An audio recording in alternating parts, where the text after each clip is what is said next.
into the ring by the man who calls it right down the middle, the manager of champions, Bill Alfonso.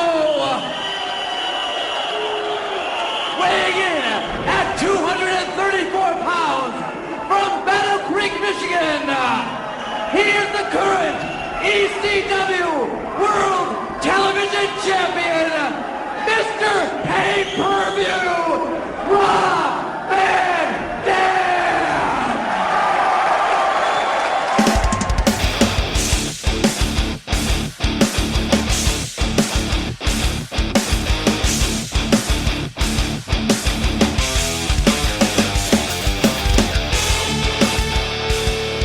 Welcome to Last Match Standing, the podcast where we review, relive, and rank the 100 greatest wrestling matches of all time. As always, I'm Spencer. I am the table.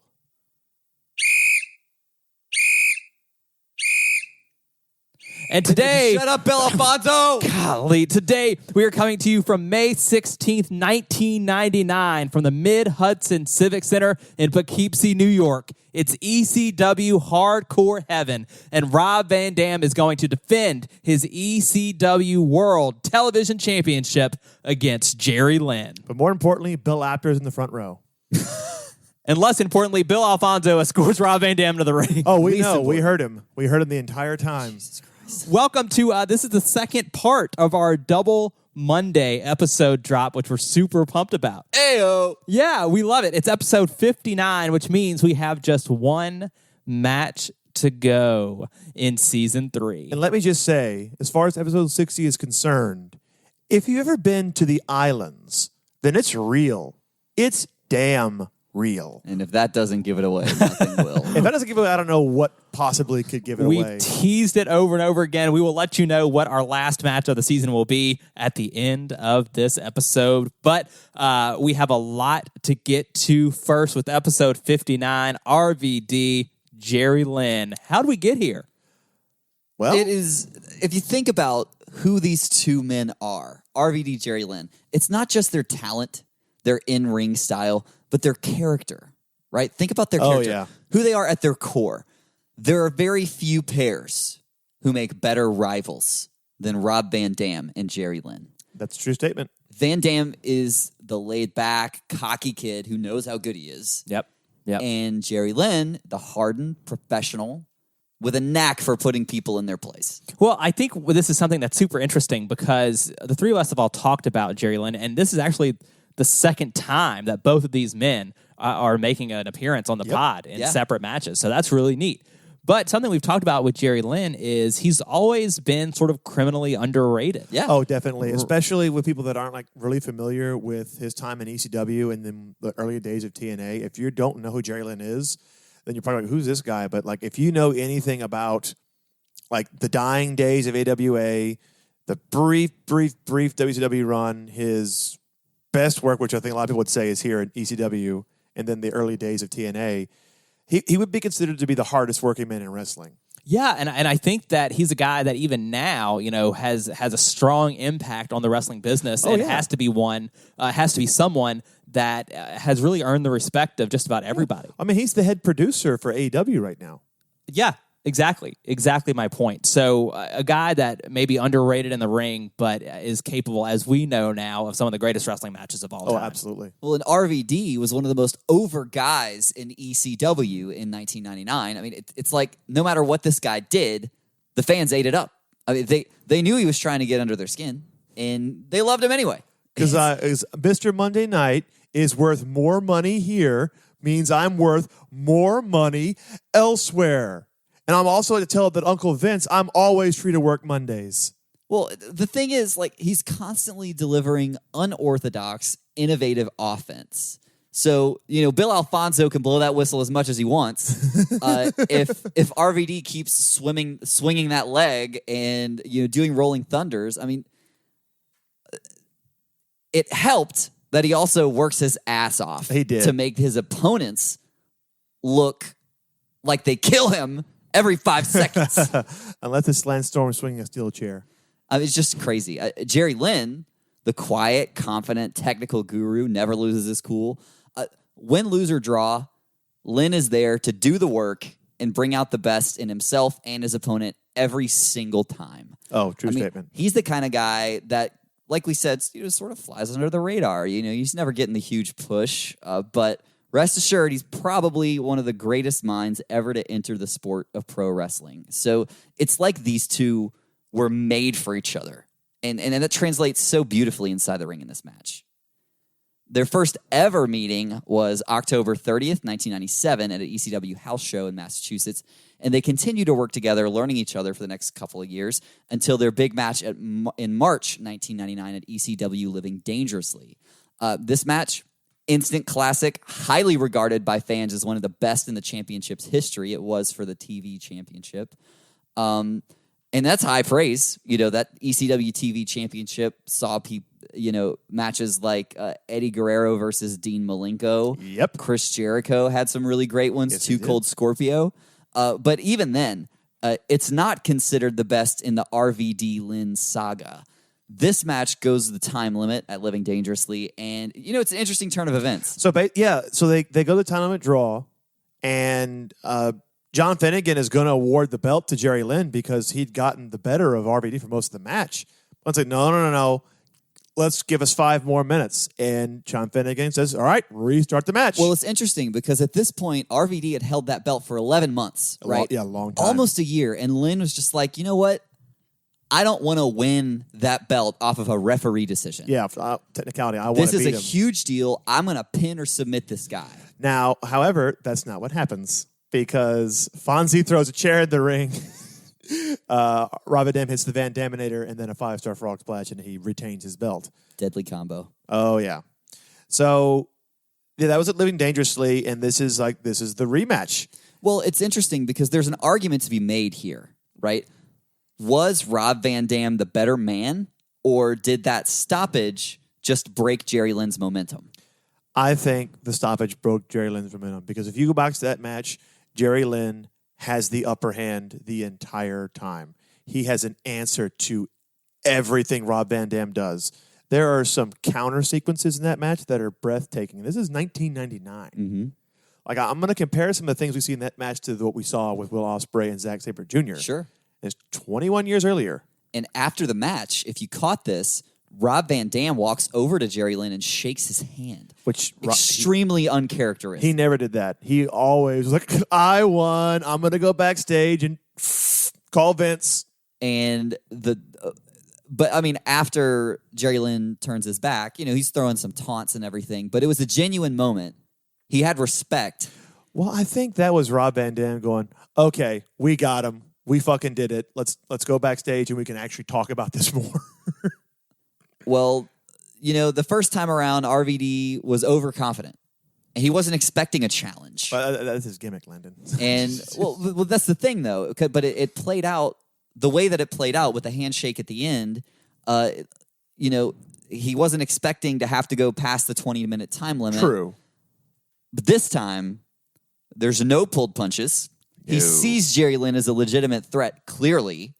And out of respect for their previous match, ECW enforced a no time limit rule for what is typically a 20-minute time limit belt. Oh, yeah. So we would have a decisive winner, no stoppage, here at Hardcore Heaven. Yeah, and man, this is a match where, of course, you have Joey Styles on commentary, John Finnegan back as the referee. Oh my God! And he says that a couple times during this match. He does. And Joey Styles actually does, because this match is sort of starting at the second half of the pay-per-view. Yeah. So right before the match starts, there's a segment with just Joey Styles, and it's him basically recapping the pay-per-view up to that point and setting up the match to come. And he does such a great job at that. I really love when they turn the camera to Joey Styles, and he's always standing. Yeah. Like, it's just, this guy has so much energy. Actually, I have a quick question, unrelated. Is this the show where the Dudley Boys started a riot? I think so. Because I know that there's something going on with Bubba Ray Dudley. I think this is the show where he started a riot. I think you're right. Because they talk about it on the rise and fall of ECW. Because it can't be after this because the next show is like Heat Wave. And I think by that point, they're already out of the company. Well, one of two things will happen. Either one, you are absolutely correct, or two, we will be corrected on Twitter. All I know is at some point around here, like mid-99, they got the crowd so worked up that they had to be escorted out of the building with security. I'm not going to repeat the things he said because our show will probably get blacklisted, and He threw some F-bombs on the segment before this match. He did more than that. No, he basically went in the ring, and he said, I'm going to quote the things that I can say. He said, just being in this miserable piece of shit town makes me fucking sick. You got that word in the front row. You got a mom who taught her daughter how to suck dick sitting next to him. Oh, I remember this. And then he walks, he goes to people, starts spitting in fans' faces and taunting them to jump over the barricade to attack him. Somebody does hop over, and nothing Big Dick beats the shit out of him. ECW, ladies and gentlemen. Yeah. Man. The classiest organization under the sun. Well, I mean, no one knew he was going to walk out there and say this shit. Man. Hey, at least he didn't crucify anybody. Well, No, that happened a couple years earlier. I will tell you something that I appreciate from Joey Styles since we were talking about him is during the entrances of this match, Jerry Lynn comes out first, and Joey Styles just says, Rob Van Dam versus Jerry Lynn. Obviously we're coming off of this incredible match at Living Dangerously, but these two guys, when they step into the ring together, they really epitomize ECW. Yeah. Oh, yeah. Well, it reminds me of whenever they brought in Eddie Guerrero and Dean Malenko and Chris Benoit. It's like a whole new side to ECW that adds a whole new level of legitimacy to the company. Yeah, because early days, I'm not talking about when they were still associated with NWA. I'm talking 94, 95, 96. They were still really known as the hardcore wrestling. Right. But then you start bringing in guys like that, and they started bringing the luchadors in. They started being known for having these phenomenal technical matches, or having And these the television championship in particular is the belt that those guys are usually around. So basically the way ECW would work is you'd have guys like Rob Van Dam, you'd have guys like Jerry Lynn, or previous shows you'd have Chris Candido, Lance Storm, you'd have matchups I'll give you a prime example because we've already covered two matches from Heatwave 98. Yeah. The undercard to that that show is Jerry Lynn versus Justin Credible. And you have Chris Candido versus Lance Storm. So you have matches like that. That's how your show starts. You're going to get your big technical, these guys are going to raise the bar. And then it slowly would lean into your hardcore matches. Because if you didn't have at least one garbage brawl, these fans are going to be upset. Yeah. So a lot of times they would just build up to the insane brawl at the end of the show, but the undercard is going to be your technical masterpiece. They really did have something for everybody. They really did. And that's why they're so popular. And this match is that something for everybody. There is every little bit of what ECW is in this match. But and then some. What is really crazy is Jerry Lynn comes out and the face gets booed. He's immediately booed. And he has been doing ever since he lost. He's been doing okay, you're the whole effing show. Well, I'm the real effing show.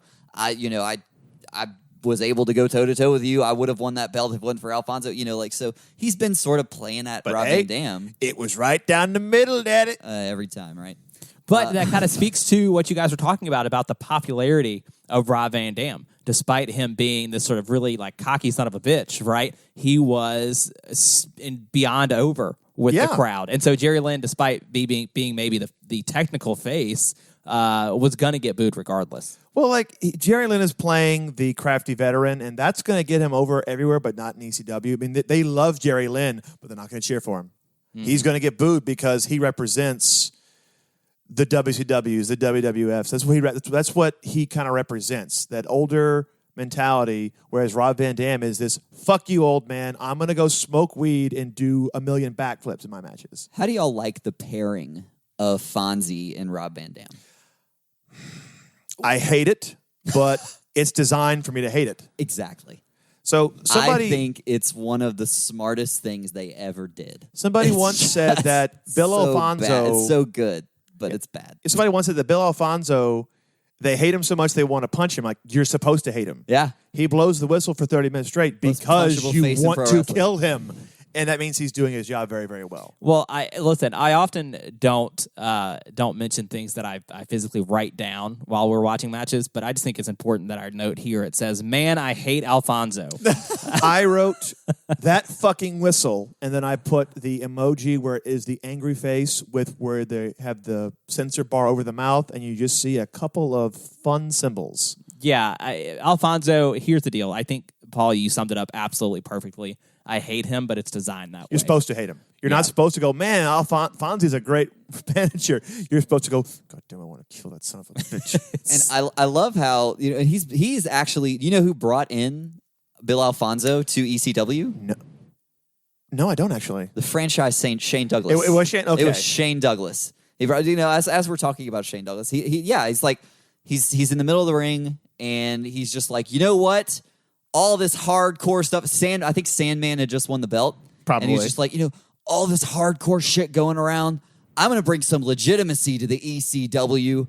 I'm going to bring in the best referee who calls it right down the middle. And this guy's name is Bill Alfonso. And I mean, from the get-go, everybody hated him because he was literally there to make sure nobody broke the rules in an organization where there were no rules. Well, they had the whole thing where he stopped the Taipei death match before it could begin. That's not going to happen tonight. That's not going to happen any night. There will be no Taipei death match. And then, I think 911 comes out and choke slams him. Oh, yeah. And then of course, the Taipei death match happens anyway. So good. Oh, God. I think my favorite example of Bill Alfonso calling it right down the middle was there's one match between Rob Van Dam and Sabu where he manages both of them. So he is constantly going, Sabu, you can do it. You're the best. Blows the whistle. RVD, you got it. You're the whole effing show. You're going to beat Sabu.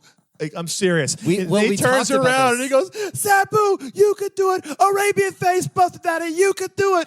Rob Van Dam. He's doing both of it. He's so serious. He just will turn around and he's like, Rob Van Dam, you could do it. Like, dude. Well, we talked about this feud last time that we talked about Rob Van Dam on the show. Because it was in a tag team match. Oh, my God. It's the best thing ever. He just keeps building them both up to the point where you're like, you're going to turn on one of them. And he doesn't. He never picks a side. He is 50-50 the entire time. But getting back and he's also the referee, by the way. Getting back to Hardcore Heaven, what an opening series between Lynn and Rob Van Dam. Solid fundamentals. Yeah, I think, okay, so this is an interesting start for me because, so often we say it over and over again about the fast starts, and I don't really feel that in this match, right? Until they start the chain wrestling and the reversals back and forth. So they do some reversal sequences that I just couldn't take note of because it was that's so the thing. Much. We see the typical, chain wrestling where you get the headlock, takeover, leg scissors, kip up. You see that 1,000 times. This is not what these guys did. No. They did chain wrestling, but it was all extremely unique. I mean, you saw Van Dam with the flip leg drop in the middle of the chain. Like, it's so good. Yeah, there's at one point where Rob Van Dam goes for a monkey flip. Jerry kind of rolls straight through. He does it later on in the match where he doesn't quite stick it, but he still gets on his feet. He's like, come on, motherfucker, let's go. Lands on his feet, goes for he rolls backwards. Rob Van Dam jumps over him like a leapfrog. He goes for his little guillotine leg drop, misses, and then Jerry does a lateral press over him. They roll through, have a little standoff moment, and then they do the leapfrog sequence where I'm like, okay, this is some intense shit. Because when it starts going for leapfrogs, I'm not talking about he just jumps over him.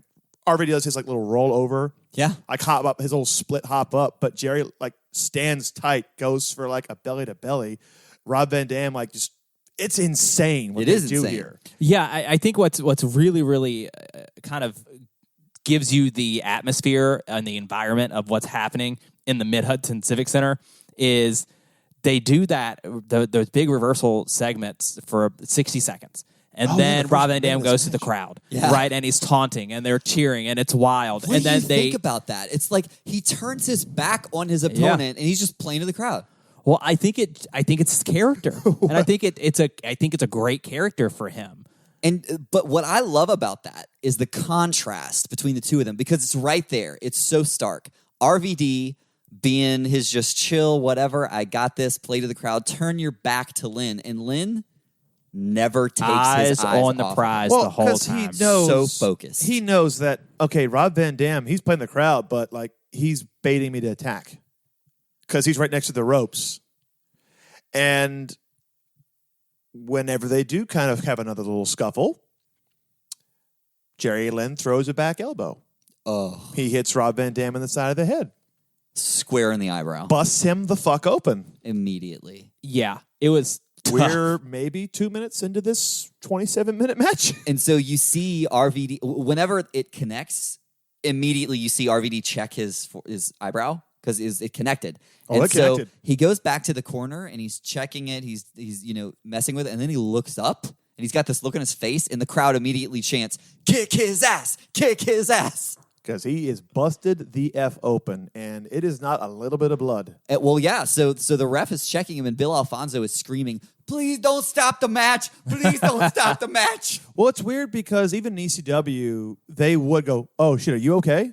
Yeah. You can't wrestle if you're bleeding in your eye. Because and I hate this because nowadays you get the light cut. They'll stop the match and put the glue on. This is like one of those. That cut is directly above the eye. That blood's going right into his eye. Yeah. Luckily, it was flowing right it was going around it. It wasn't getting in his actual eye. So they let it go. But there's a point not too long after this where Jerry Lynn gets busted the fuck open. Yep. After he does I said it was a tope, but it's really just he does a top rope crossbody to the outside.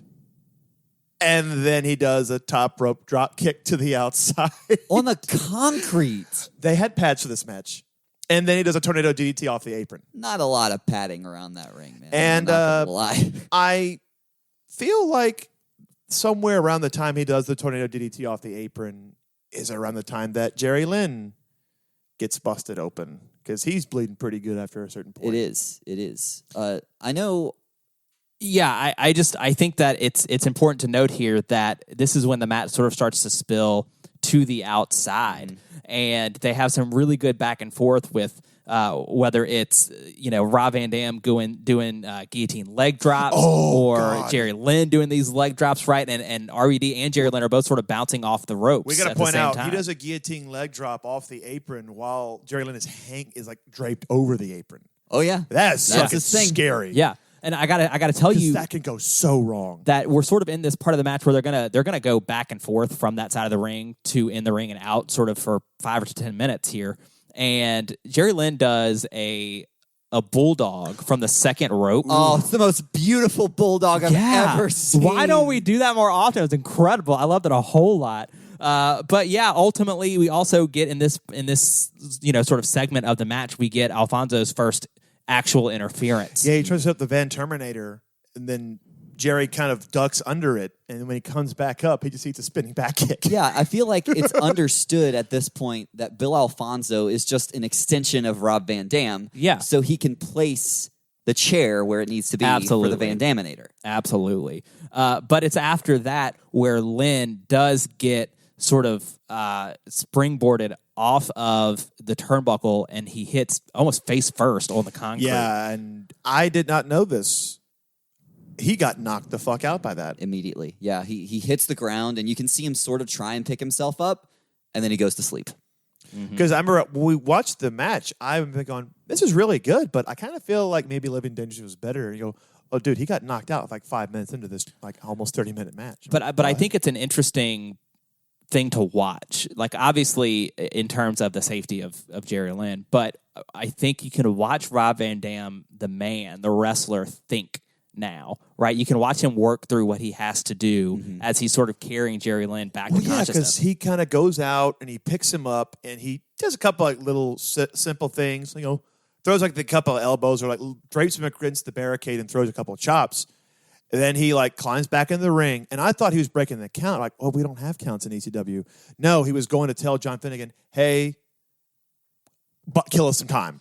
Yeah, well, so he steps away from Lynn when he realizes what happened. He goes to tell Finnegan. Finnegan goes down to the floor and is checking Lynn. Yeah, he's Lynn telling is him not responding.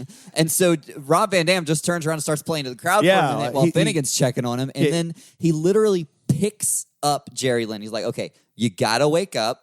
I'm going to put you in the ring.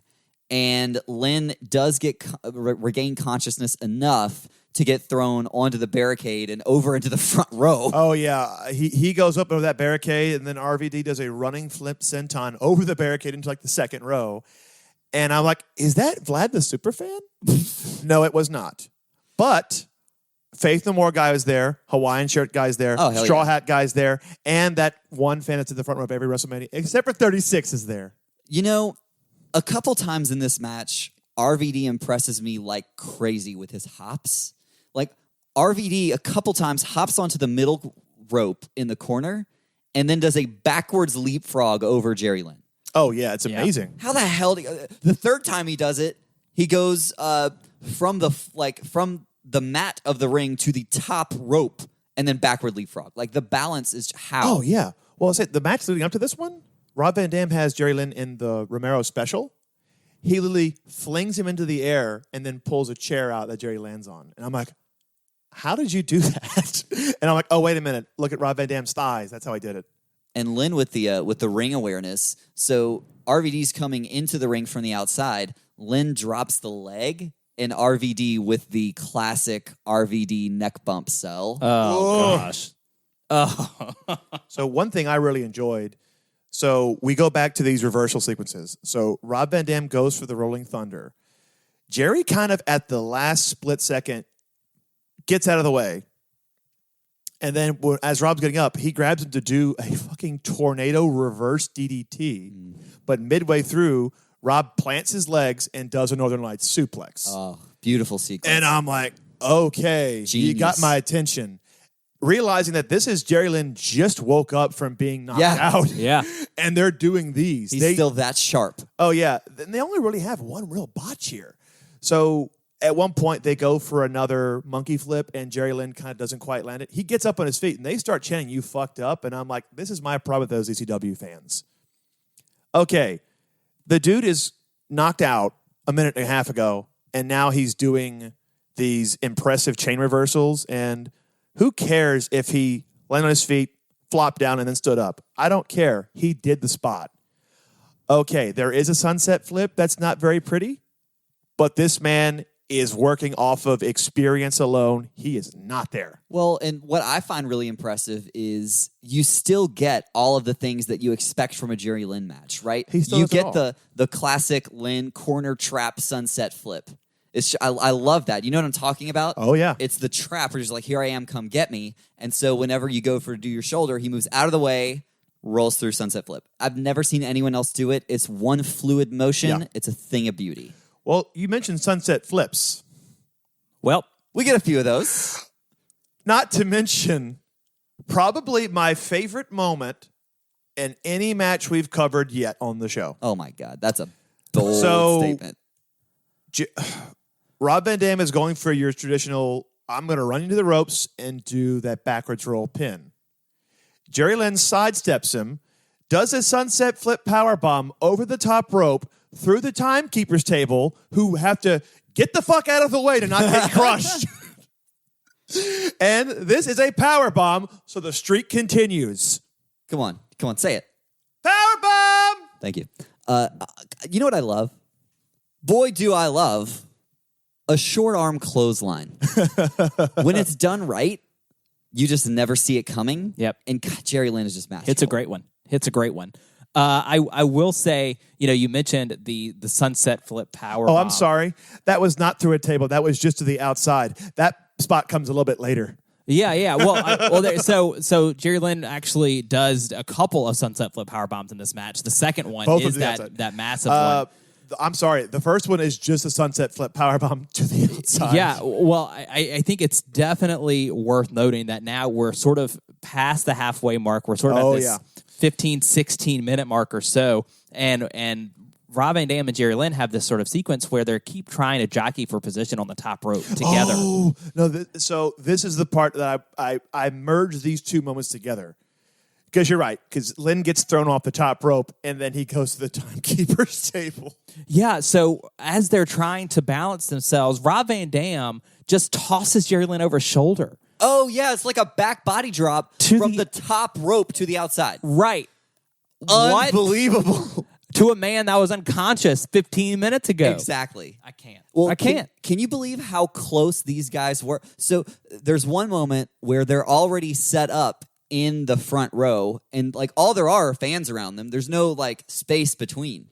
No. And they perform a Van Daminator inches from the fans. Like, do you know how wrong that could have gone? Yeah. Oh, very wrong. Yeah, absolutely. But it's flawless. Oh, man. Corkscrew guillotine leg drop. Classic RVD. Oh, yeah. Every time he does it, it scares the shit out of me. How many wrestlers can you think of that are so innovative that they have several moves that are essentially exclusive to them? Yeah. Like, who else does that leg drop? Well, who who else else- does the rolling thunder? I mean, I see a few people do the split-legged moonsault, but not many like Well, him. Landon, who else does a backflip drop kick into a chair?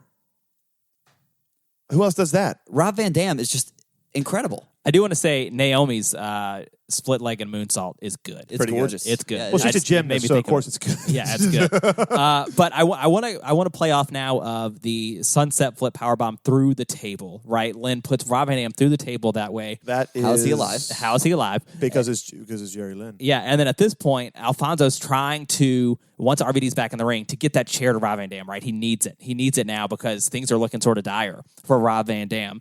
But it doesn't go Alfonso's way. No, because Lynn throws the chair back in Fonzie's face. Fonzie takes the chair to the face. Always satisfying. Oh, it looked rough. Always satisfying. You know, a lot of people would say, oh, look, here's another bloody, violent ECW match. But the thing is, the brutality and the blood in this match actually presented an interesting contrast to a lot of other ECW brawls that I've seen. I agree. Like, this is not violent, mindless gore fest where weapons are used out of rage, right? These guys only bleeding because they got busted hard way. It's a highly competitive matchup, and they're giving 110% for the ECW TV Championship.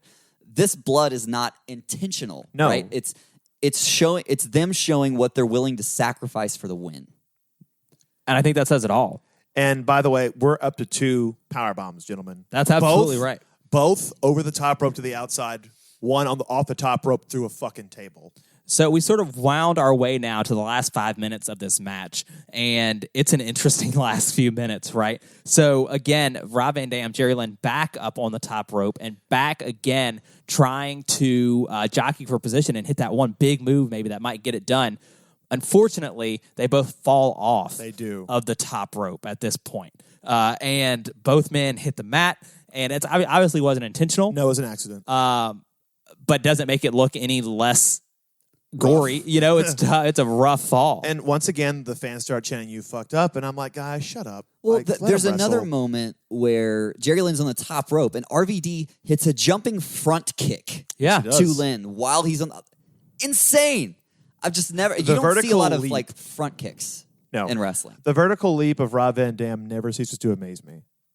It's incredible. It's like him and Billy Gunn. Like, those guys could jump like a good 6 Yeah. feet in the air. Speaking of a leap, Yeah, Jerry Lynn is going for this cradle pile driver, right? Like he's trying to hit his big finishing move, and Crowd ultimately, comes unglued when he goes for it. yeah, ultimately he doesn't hit it. Rob Van Dam's able to reverse it. They sort of have these pin reversals, but RVD hits a split leg and moonsault, and then he follows it up with a frog splash. how beautiful is a 5-star frog splash? I forgot how gorgeous they were. It's a thing of beauty. But I feel like every time he does it, and they also put this in every SmackDown versus Raw game, you land it, you had that, oh my God, my fucking ribs, I'm going to die. Yeah. Okay, then pin him. Yeah. Love it. And but that Jerry Cell is so good. right, but the pin that he goes for after this frog splash, Jerry Lynn reverses it into a cradle. That's right. He rolls Right. through it. Because Rob Van Dam took too long. Which is kind of, well, and I love that because that's what the cell allows you to do. It gives you that moment of doubt. It's like, okay, he hit it, but how much time is he taking? He took too long. He's like, I put too much into that and I hurt myself. And that gave Lynn enough time to just roll through. There's one thing we didn't talk about that I really, really wanted to mention. At one point, Jerry Lynn does the Lynn Daminator. Oh, yeah. he does. He basically does it. And it's, I'm like, it's a standing drop kick, right? Basically to but he throws the chair. But he throws yeah, the he chair. does and throw does the it. chair. I'm like, It's- you can see that moment of like, what? Oh, shit. It's It takes good. it. It's good. But ultimately, Rob Van Dam hits a second 10-star frog splash. Yeah, Alfonso's able to get back after getting hit with the chair earlier. He comes back in, gets the chair to Rob Van Dam to hit that Van Daminator, and then that second frog splash, second Paul, frog like splash you does it. said. Rob Van Dam Even has a more beautiful than the decisive first. victory. It was. Decisive finish, and he retains that television title. Holy shit, this match is a whirlwind for so many different reasons. Yeah. And similarly, I'm so sorry, Lane. Similarly to the end of the Living Dangerously match, there's not a handshake, but there's a high five between Rob Van Dam and Jerry Lynn. Which is arguably an even a bigger show of respect from Rob Van Dam. Okay, I know I beat you. And you know what? There's no gloating. There's no taunting. Not. I think because Rob is like, hey, I know you got fucked up during this match, but we still gave him the best match of the night. This is probably the match of our rivalry. And even if we didn't have those mistakes, I don't think we could have topped this. They did the best they could with the situation. And even if Jerry doesn't get busted open, even if Jerry doesn't get knocked out, this is still like really good. Yeah. There is a fantastic blog about this match written by Worldwide Fantasy Club. Much credit for them for painting such a beautiful picture of this match. Highly recommend checking that blog out for more context on this one. Yeah, for sure. But for the 59th time, favorite moments. Oh, the sunset flip through the table. Yeah, that might be my favorite moment that we've covered in a match because it's just. I mean, he did it. It happened twice, but the second time was just through that table, and that is like one of my favorite table explosions because that table it comes up into so many pieces. It's either the opening sequence with the chain wrestling that's just like so out of this unique, world, or the 5-star frog splash. I mean, it's just gorgeous. Yeah, I think for me, it's going to be the 3 barricade spots. Just kidding. Well, they were all unique. It's not it wasn't barricade like spots. No one got thrown into a barricade in this one. People got thrown over them. People had corkscrew guillotine leg drops while draped over them, or fucking running flip sentons over them. Yeah. I got to go sunset flip bomb through the table. It's on the just outside. it's beautiful. That table just totally explodes. Still not as beautiful as Masato Tanaka throwing Mike Awesome outside the ring. Not as scary. I'm just gonna say that much. But like I said during that match, that table is the reason why Mike Awesome didn't land on his head. Because he bounced and it's able to flatten before he hit the concrete. So, guys, that will save his life. Like it or not, it's time to rank this on our list of the greatest wrestling matches of all time. It's competing with 58 other matches. Ouchies. Where does Rob Van Dam versus Jerry Lynn at Hardcore Heaven fall? So, Landon, I'm actually very happy that you mentioned Mike Awesome Masato Tanaka because Yeah. that's kind of the first place I went to. It's easy to do that, yeah. Now, I would rate it higher because they do a lot more. This is less of I'm going to see how bad of a concussion I can give with these chair shots. This is more of I am going to outdo Jerry Lynn. And Jerry Lynn saying, I am going to outdo Rob Van Dam. And so my floor here is going to be around that 42, 43 is my floor. I think my ceiling for this one is going to be probably number 37. Cactus Shaker Triple H. That's probably my ceiling. Yeah. So I'm working in that range. Paul, I'm glad you said that. So this match is a little more sloppy at times, Well, I mean, at least compared to other matches on our list, right? And I'm not going to sit here and go, oh, they have botches because every match has botches. Sure. And their botches are mainly because Jerry Lynn got knocked out. Right. And so I take that into account. But Paul, my floor is also 42. I feel like it outpaces Jones and Rocco, but It does. I don't know if I loved it as much as I loved Awesome Tanaka. Well, And that's so kind of I my get- debacle as well. Yeah, I get really tied up right there. The next match I would compare it to is Cactus Jack Triple H. I feel like but I feel like that match is a superior story. So I suppose my ceiling would be 38. 38? And so Okay. that's kind of where I'm looking at. Well, for me, I gave myself that range of like 37 to like 42. That was my Yeah. range. Yeah, okay. So you guys have kind of sort of settled around the same area. Here we go. Oh, man. You know how with Last Mania Standing, I always feel like I am the lowest You're the ranking sober- of all of them. I mean, ours are pretty low. I mean, Yeah, your guys' are pretty low. Mine's lower.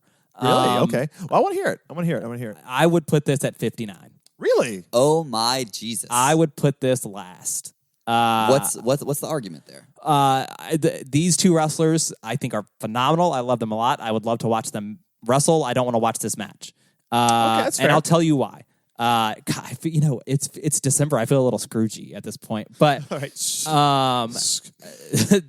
my thought process, one, this match outside of 1 or 2 60-second sequences takes 10 minutes to get into. Okay, that's fair. That's the first thing. So it's a 26-minute match, and yes, I love Rob Van Dam posing to the crowd, but he just does that a whole lot in the first 10 minutes. And well, for me, this match was it took me like 3 watches to even really get into it, and because of the way it starts. And then, of course, whenever the incident happens, they did a very good job of covering, because I didn't even notice till you pointed it out to me.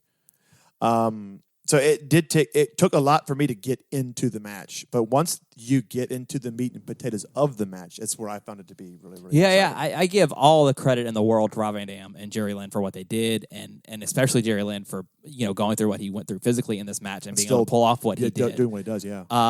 But maybe this is the conversation we sort of had last week. This isn't what I come to wrestling for, and that's fair. So for this, it feels sloppy.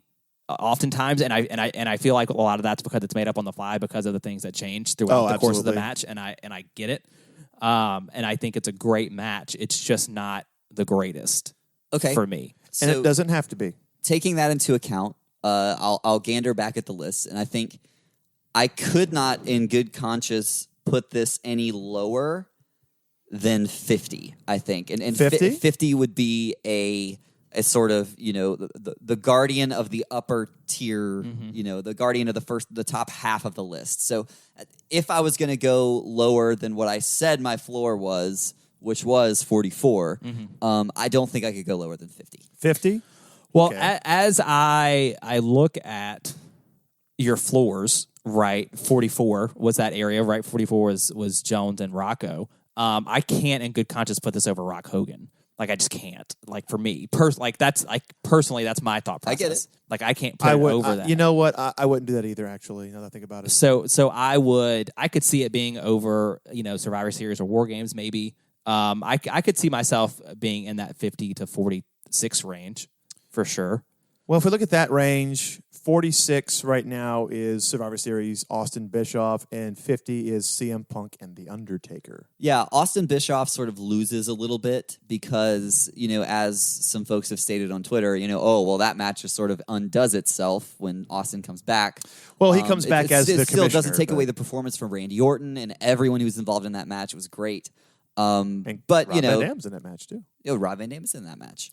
He is. It's his third appearance on the pod, as a matter of fact. Oh, wow. Well done. So we corrected ourselves, so Twitter, so don't... Yeah, I guess that would only be sliding it down a couple of spots. So if you want to put it over the Survivor Series match. I would do that.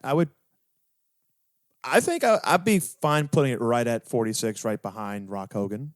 Here's my thing about professional wrestling. If you want to dock points for things that get undone later, then nothing gets points ever. You know what I mean? And that's just the way that professional wrestling is. And I don't think that's a bad thing necessarily. It's always going to be. I just kind of wanted to say that kind of to your point. Well, I do not think the respect that there are a couple things that I feel I disagree. There are a couple things that happen. The respect between RVD and Jerry Lynn after this match carries over, I believe, forever. And then I think so too. Steve Austin and Bret Hart walk into WrestleMania 13 and walk out completely different people. That never changed. Yeah. Okay. So I don't want to say that that's always the case, right? So everything, check your sweeping declarations. Everything gets undone, but I'm just saying. But I totally get it. A lot does. Yeah, a lot does. So 46, is that where we're at? Right under Rock Hogan, but right above Survivor Series? I'm comfortable with it. Okay, 46 it is. You did it again. You did it again. Not as much, though. You only budged a little bit. It's still a good 13 spots higher than what I would have put True, it. So. but you did it again. We did it. To be fair, you guys did it. We met somewhere towards the not quite middle. And now we have just one match to go in season 3. Landon, can you tell us what that's going to be? All right, everybody. So yeah, who's the third man? The final match of season 3 of Last Match Standing. You've gotten some really great hints, And I would imagine you've guessed what it is by now. It's one of the most requested matches we've ever gotten from all of you. It is the TNA Classic between Samoa Joe and Kurt Angle from Genesis 2006. Which is widely considered to be one of, if not the best match that company has ever given us. Absolutely. And I think it's so appropriate to close out a season that has had such incredible matchups. I feel like these past like 10, 15 episodes have just been like insanely above par. I mean, Yeah. I agree. So you know what? Or I guess it would be under par. Under par. I'm not a golfer. Well, no. Well, it's fine. You want to be under par. You want to be under par. Anyway, what I'm trying to say is don't miss the season finale because it's going to be a doozy. It is. And also, guys, be on the lookout for the Season 3 finale survey so that you guys can start ranking these matches yourself. It's going to be awesome. Can't wait to see what you guys have because ultimately, when we do our finale episode after match number 60, maybe some rankings change. Maybe some don't. I don't know. It's going to be interesting to see. But just one match to go. Had a great time covering Hardcore Heaven with you guys today. Really, really fun match. Even though you hated it. Even though it wasn't my favorite that we've done so far. He just didn't love it. But, it did have Paul's favorite moment ever that we've recorded. That's true. Yeah, to be honest, man, that was like, for some reason, maybe it was the fact that it was like 2:30 in the morning and I was exhausted. But when that happened, I just jumped. I scared the shit out of my dog, for one thing. And he didn't let me go to sleep for a while after that. I popped so hard for that. I don't even know why I popped that hard. I was like, damn. That's a great moment. It was a beautiful table It's a great break. moment. So until episode 60, I'm Spencer. I'm Paul. I'm Landon. And this is Last Match Standing.